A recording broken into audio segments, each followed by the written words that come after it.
शिक्षा विभाग बिहार सरकार पटना की तरफ से सक्षमता वन 2024 उत्तीर्ण स्थानीय निकाय शिक्षकों के प्रमाण पत्र सत्यापन हेतु यहाँ पे मार्गदर्शिका दिया गया है। आप देखेंगे इसमें कि कैसे आपको वहाँ पे गेट से एंट्री से लेके आपको क्या क्या वहाँ पे किन किन प्रक्रियाओं से होके गुजरना है और कैसे आपका OTP बेस्ड आपका वेरिफिकेशन होगा, कैसे लॉगिन होगा और क्या क्या करना होगा। आपको पूरा यहाँ पे विभाग को यहाँ पे एक निर्देश दिया गया है, उनको मार्गदर्शन दिया गया है करना कैसे है विभाग को। तो जरा इसमें देखेंगे इसमें कि 1 बाय 1 इसमें कि क्या इसमें डायरेक्शन दिया हुआ है।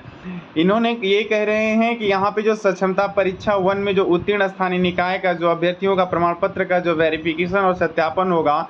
वो जो यहाँ पे पोर्टल जो आप देख रहे हैं, इसी पोर्टल के माध्यम से ये इसके ऊपर पूरा जो इसके ऊपर जो ये विकसित किया गया पोर्टल को डेवलप किया गया, इसी से सत्यापन किया जाएगा। तीसरे पॉइंट में कह रहे हैं ये कि दिनांक 1/8/2024 को प्रत्येक स्लॉट में 6 शिक्षक अभ्यर्थियों की संख्या जो है निर्धारित की गई है और स्लॉट वार अभ्यर्थियों का संख्या धीरे धीरे जो है ये बढ़ाई जाएगी।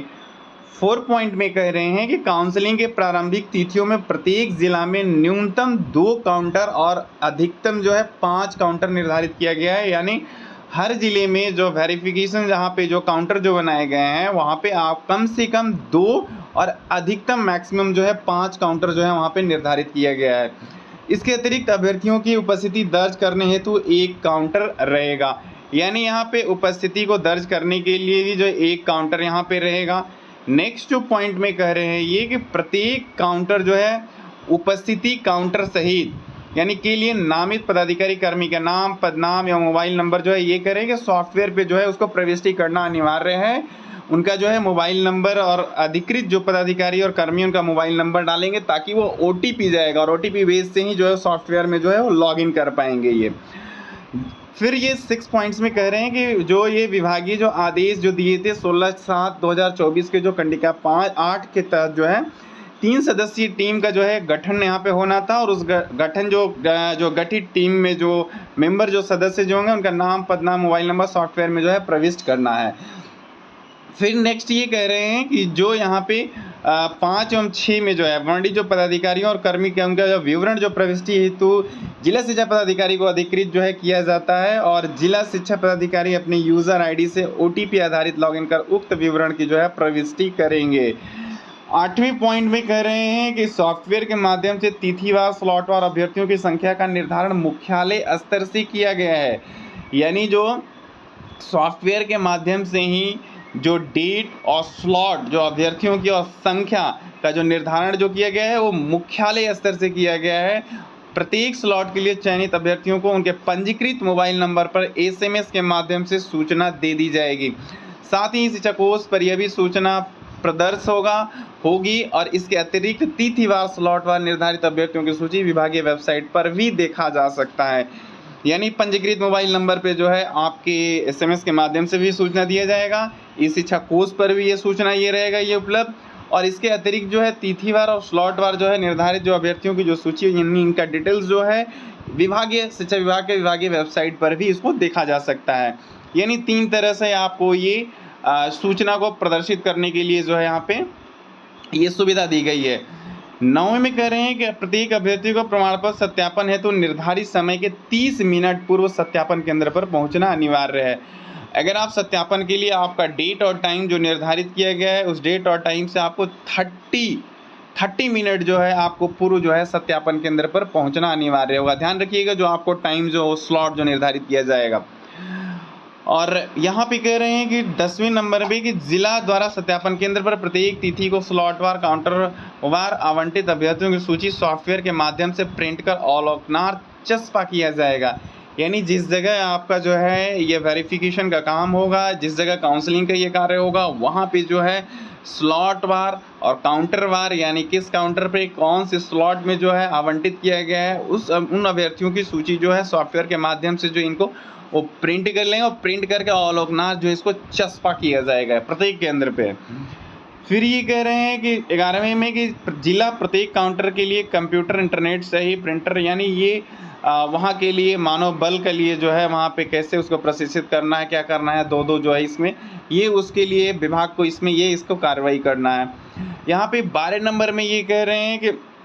अभ्यर्थी जब सत्यापन केंद्र पर पहुंचेंगे तो अपने मोबाइल से प्राप्त SMS एवं बिहार विद्यालय परीक्षा समिति द्वारा जारी सक्षमता परीक्षा का मूल प्रवेश पत्र को उपस्थित काउंटर पर दिखाकर अपनी लॉगिन उपस्थिति दर्ज कराएंगे। इसके लिए आवश्यक है कि सत्यापन केंद्र के प्रवेश द्वार पर एक कंप्यूटर के साथ कंप्यूटर ऑपरेटर की व्यवस्था की जाए। प्रत्येक जिला को प्रवेश द्वार हेतु नामित पदाधिकारी कर्मी का नाम, पदनाम एवं मोबाइल नंबर सॉफ्टवेयर में प्रविष्ट करना अनिवार्य होगा ताकि नामित कर्मी द्वारा OTP आधारित लॉगिन किया जा सके। काफ़ी यहाँ पे सिक्योरिटी यहाँ पे लगा दिए हैं कि आपकी जो एंट्री जो होगी, जो शिक्षक नियोजित शिक्षक सक्षमता 5 जो यहाँ पे अभ्यर्थी जो हैं उनकी जो गेट पे एंट्री के समय ही जो है वहाँ पे ये जो कह रहे हैं कि मूल प्रमाण पत्र भी वहाँ पे ये जो लेके जाएंगे उपस्थिति काउंटर पर दिखाकर अपनी जो ये लॉगिन उपस्थिति ये दर्ज कराएंगे ये। और जो यहाँ पे और इनकी जो सत्यापन केंद्र में जो है प्रवेश द्वार पर जो एक कंप्यूटर के साथ कंप्यूटर ऑपरेटर की भी वहाँ व्यवस्था करने के लिए विभाग को कह रहे हैं कि इस तरह की व्यवस्था करिए, जहाँ पे वहीं पे जो है OTP बेस्ड लॉगिन करके उनकी जो है उपस्थिति वो दर्ज कराएंगे ये। फिर ये जो है यहाँ पे 13 में जो है ऑनलाइन उपस्थिति दर्ज कराने के पश्चात अभ्यर्थियों का आधार तथा थंब इम्प्रेशन एवं फोटो जो ऑनलाइन सक्षमता परीक्षा के दौरान लिया गया था का सत्यापन किया जाएगा। इसके लिए अलग टेबल की व्यवस्था की जाए। यानी ये विभाग को कह रहे हैं कि जो है जो थंब इम्प्रेशन एवं फोटो जो ऑनलाइन सक्षमता के दौरान जो लिया गया था उसका सत्यापन किया जाएगा और इसके लिए अलग से वहाँ पे टेबल की एक व्यवस्था करें। और इनकी उपस्थिति दर्ज कराने के जो पश्चात जो अभ्यर्थी का आधार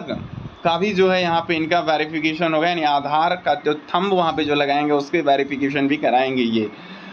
फिर जो है ये 14 में कह रहे हैं कि आधार सत्यापन हेतु उच्च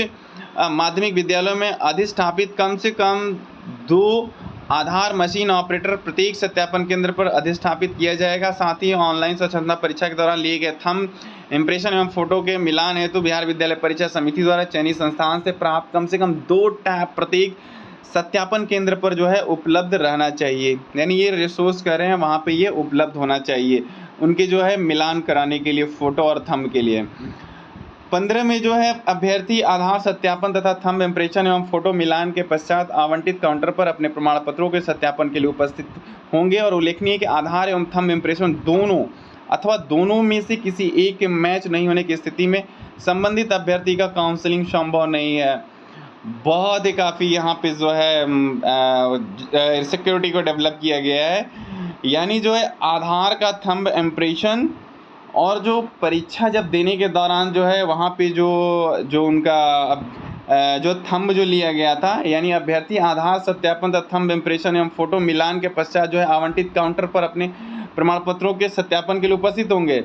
उल्लेखनीय है कि आधार एवं थंब इम्प्रेशन दोनों अथवा दोनों में से किसी एक के मैच नहीं होने की स्थिति में जो है आपका संबंधित अभ्यर्थी का काउंसलिंग संभव नहीं होगा, यानी दोनों मैच करना होगा ये। फिर ये 16 में कह रहे हैं प्रमाण पत्र अभिलेख दस्तावेज सत्यापन के दौरान शिक्षक अभ्यर्थी द्वारा अपलोड किए गए प्रमाण पत्र और अभिलेख दस्तावेज का मिलान शिक्षक अभ्यर्थी द्वारा प्रस्तुत किए गए मूल प्रमाण पत्र अभिलेख दस्तावेज से किया जाएगा। प्रमाण पत्र अभिलेख दस्तावेज के मिलान के क्रम में विभागीय आदेश जो है ये जो दे रहे हैं यहाँ पे विकल्पों में से किसी एक का विकल्प का चयन किया जाएगा ये। यानी ये सारे डॉक्यूमेंट्स जो है ये वेरिफिकेशन किए जाएंगे जो पोर्टल पे जो है प्रमाण पत्र जो अपलोड किए गए हैं उनके मूल अभिलेख से जो है उनका पूरा ये मिलाया जाएगा।